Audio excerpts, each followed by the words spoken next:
오늘 첫 소식은 전세 사기단 피해자 소식입니다. 인천에 피해자 한 명이 또 숨진 채 발견됐는데 유서가 나왔습니다. 최근 석 달 새 4명째입니다. 이틀 전에는 여야가 피해 대책에 합의하고 발표도 했었습니다. 먼저 조소희 기자입니다. 아파트 건물 앞엔 전세 사기 피해 대책을 마련해 달라는 현수막이 걸려 있습니다.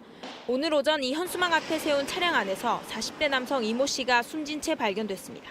사망 원인은 당시는 말씀드릴 수 없지만 타살의 혐의점은 없습니다. 직접 쓴 유서도 나왔습니다. 이 씨는 지난달 전세 사기 피해 지원센터를 찾았습니다.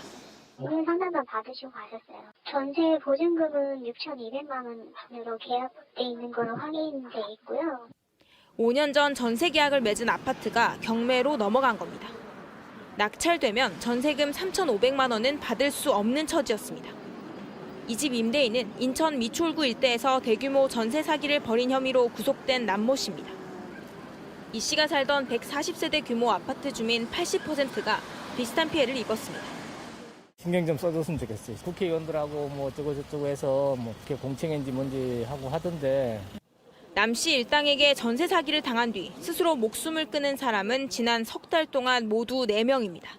피해자들은 극심한 경제적 어려움을 호소해왔습니다.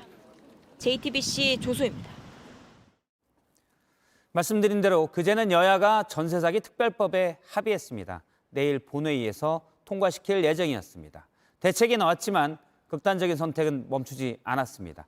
전세 사기 피해자들은 시간도 너무 늦었고 특별법에 피해자 목소리도 그다지 반영되지 않았다고 했습니다. 계속해서 오원석 기자입니다.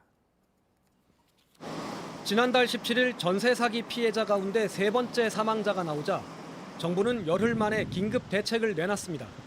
하지만 피해자로 인정받기 위해 갖춰야 할 6가지 조건이 너무 까다로웠습니다. 피해자 사이에선 조건을 다 갖춘 사람이 어디 있겠냐는 불만이 나왔고 결국 국회에 넘어가서야 조건이 완화됐습니다. 피해자 단체는 이런 일이 생긴 건 정부가 소통에 나서지 않은 게 원인이라고 지적합니다. 정부 대책과 관련해서 미진한 부분들을 지적하고 또 이것들 요구를 전달하기 위해서 면담 요청이나 이런 것들도 했지만 그런 것들이 제대로 진행이 안 됐고요. 안 된다, 어렵다는 얘기만 계속 반복했기 때문에 불만과 불안이 지금 공존해 있는 상황입니다. 전세 사기 특별법을 넘겨받은 여야는 최대한 빨리 처리한다는 약속을 지키지 않았습니다. 법안이 발의된 지 한 달이 다 돼서야 처리하게 된 겁니다. 피해자들은 전세 사기 특별법 막판에 추가된 무이자 대출도 빚 위에 빚을 얹을 뿐이라고 말합니다.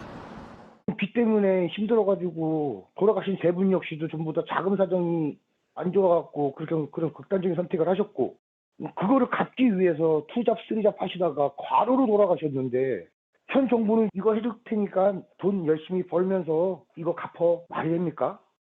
특별법을 통과시키더라도 향후 피해자들과의 소통을 통해 지원책을 더 내놔야 한다는 게 전문가들의 지적입니다. 이와 함께 피해자의 정신적 고통을 덜어주기 위한 심리 상담 서비스를 늘려야 한다는 조언입니다.